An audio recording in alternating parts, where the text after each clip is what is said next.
Hi, this is Matt Bernstein with Low Cost Hustle, and today you're going to learn about how to integrate your categories or topics widget into your WordPress website. This widget or plugin should already be included in your WordPress website.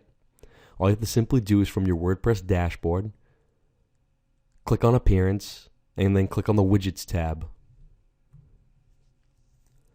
It'll take you to a screen that looks like this. And from your available widgets, drag the categories widget to the sidebar. So title, instead of calling it categories, I call it topics.